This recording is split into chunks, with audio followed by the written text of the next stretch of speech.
बसंतपुर नाम का एक शांत और खुशहाल गांव था। वहां के लोग सुख शांति से अपना जीवन जी रहे थे। एक दिन गांव में एक अनजाना आदमी आता है। उसका नाम वीरन था।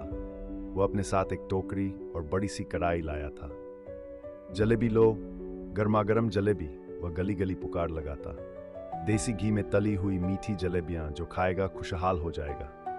गांव का एक व्यक्ति जिज्ञासावश उसके पास आया। भाई, जलेबियां सच में गर्म हैं क्या? अभी अभी कढ़ाई से निकाली हैं, चख कर देख लो। आदमी ने जैसे ही जलेबी खाई, उसका चेहरा खिल उठा। वाह, ऐसी मिठास तो मैंने पहले कभी नहीं चखी।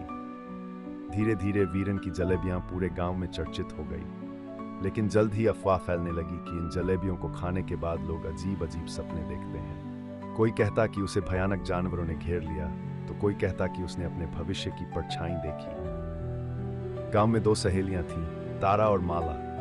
दोनों पढ़ाई में 12वीं कक्षा की छात्रा थीं। जब उन्होंने सुना कि वीरन की जलेबियां रहस्यमयी हैं, तो उत्सुक हो उठीं। आज तो हम उसकी जलेबियां जरूर खाएंगे, माला ने पैसे छुपाते हुए कहा।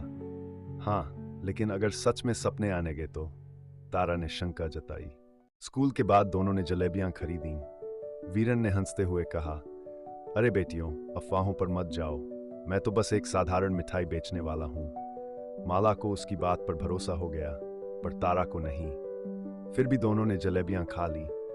उस रात तारा और माला ने एक दूसरे के बारे में डरावने सपने देखे। माला ने देखा कि तारा की शादी एक बूढ़े आदमी से हो रही है, और तारा ने सपना देखा कि माला परीक्षा में असफल होकर दुख में अपनी जान देने जा रही है। समय बीतने पर सपने सच होने लगे। तारा की शादी सचमुच एक अधेड़ उम्र के आदमी से तय कर दी गई। लेकिन शादी के दिन वीरन अचानक पुलिस लेकर पहुंचा और सबके सामने उस बूढ़े की असलियत खोल दी।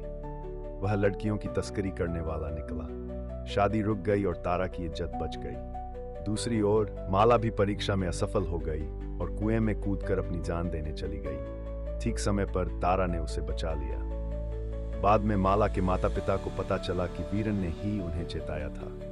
अब तारा को पूरा यकीन हो गया कि वीरन साधारण आदमी नहीं है।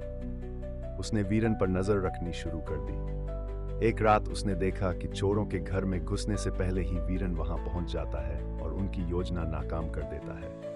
तारा ने वीरन से सामना की। सच सच बताइए, आप कौन हैं?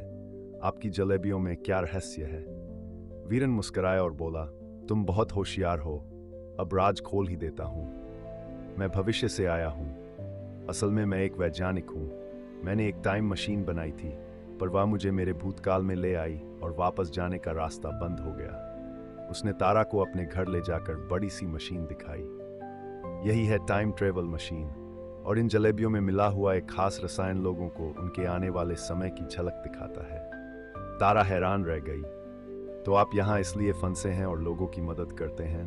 हाँ, क्योंकि मैं भविष्य जानता हूँ, इसलिए गांव वालों को संकेत देने की कोशिश करता हूँ। बस यही मेरा मकसद है।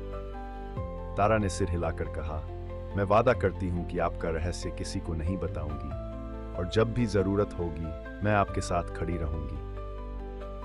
इसके बाद वीरन और तारा अच्छे मित्र बन गए। वीरन गांव के लोगों को उनकी मुश्किलों से बचाता रहा और तारा उसका साथ देती रही।